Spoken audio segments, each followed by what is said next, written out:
Good morning friends, કેમ છે? આજના નવા વ્લોગમાં આપનું સ્વાગત છે. આજનો સવાર પડી છે ગામડે. રોજે તો શહેરમાં ચાર દિવાલની વચ્ચે ઉઠીએ છીએ, પણ આજે ઉઠ્યા છીએ જુઓ સરસ મજાના ખેતરોની વચ્ચે ગામડે છીએ અત્યારે. અને આજનો દિવસ અહીંયા રોકાવાના છે. આવતીકાલ પાછો હું ગીર સાસણ ગીર જઈ અને મેડમને વ્રજ અહીંયા રોકાવાના છે. તો આજનો દિવસ આપણે અહીં હરીએ ફરીએ અને મજા કરીએ.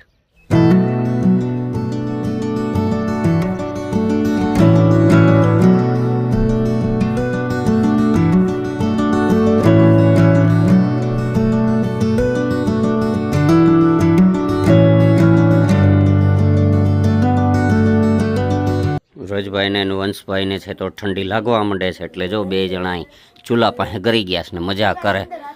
હે હવે ધગી જાઓ બે જણા.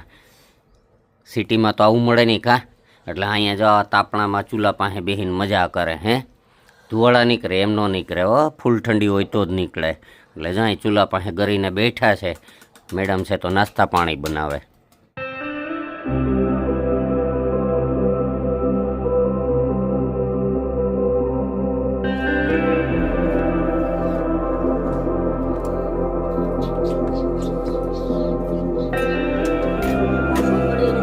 અમારે હાળો જો ટાઈટ લાગે તીઠ બહુ લાગે. અહીં ચૂલા પાસે જ બેસીને ખાઈ.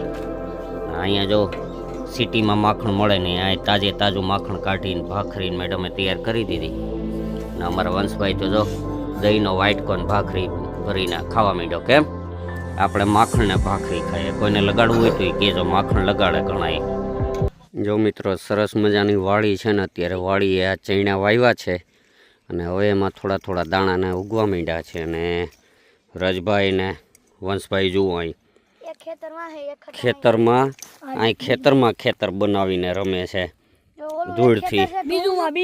હા, એમાં તો વંશભાઈ એક ખેતર નાનું બનાવ્યું હતું, એમાં ઘઉં ને વાવ્યા હતા, અડધા ઉગી ગયા ને અડધા ન ઉગ્યા.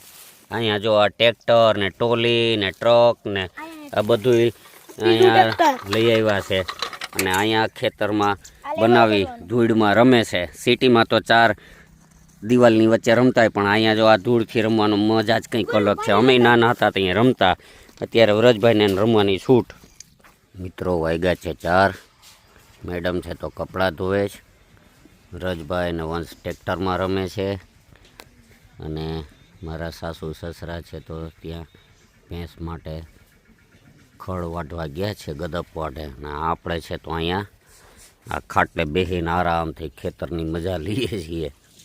અહીંયા તો કંઈ કામ હોય નહીં, એટલે ખાટલેથી પાટલે ને પાટલેથી ખાટલે બેઠા રહીને મજા કરીએ. અને જો અહીંયા આખા આ વડલાની નીચે છીએ, હાવ આ વડલાની નીચે ખેતરને કાંઠે આ ખાટલો રાખીને આરામથી મજા કરીએ.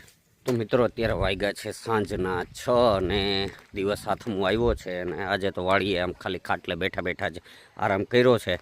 અને અત્યારે એમ થયું કે હાલો ખેતરમાં આટા ફેરા કરીએ. એટલે આ ખેતર છે તો આપણે શાંતિથી આગળ હાલ્યા જઈએ. આ બધું બકાલુંનું વાવ્યું છે ને વ્રજભાઈને જુઓ એ તો આગળ કયુંના રખડવા વયા ગયા હતા, એ ફેરા જ કરે છે આજે. એને તો અહીંયા આવે એટલે મજા છે. એટલે જોજઈએ મજા જ કરવી છે, લુખી આવ. કેમ ભાઈ, શું થયું? જો તો આપણે હવે ખેતરમાં આટા ફેરા કરીએ અને મજા કરીએ દી હાથમાં, પછી પાછા ઘરે જાઉં. અત્યારે જો આ ખેતરમાં આટા ફેરા કરતાં આવ્યો તો અહીંયા શાકભાજી હતું.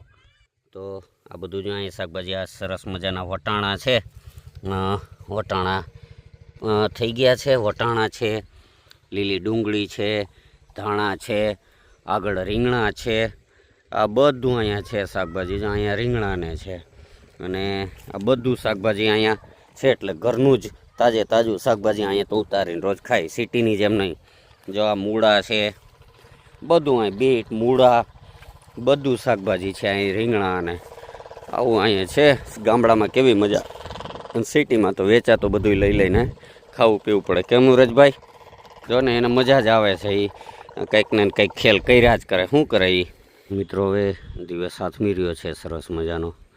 અને વાડીએ અત્યારે બેઠા છીએ તો આપણે સૂરજ આથમતા બેઠા જોઈએ.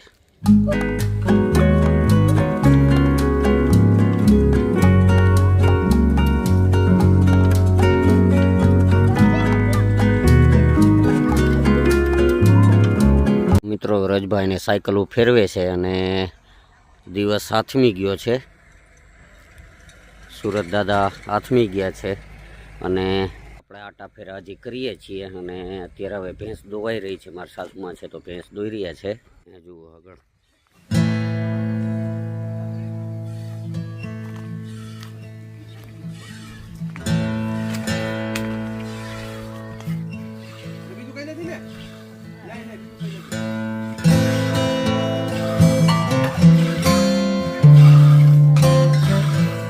જમણવારની તૈયારી.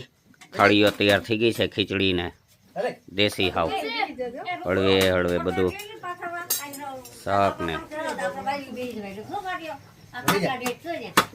મહેમાનો બધા બેસી જાય એટલે જમવા માંડીએ. ઋતુબેનના જે હાઈલા આવે છે મોડા મોડા. ચાલો શિયાળાના તાપણા કરીને બેઠા છે. બાળકો બધા મોબાઈલમાં વરગા છે. કેમ?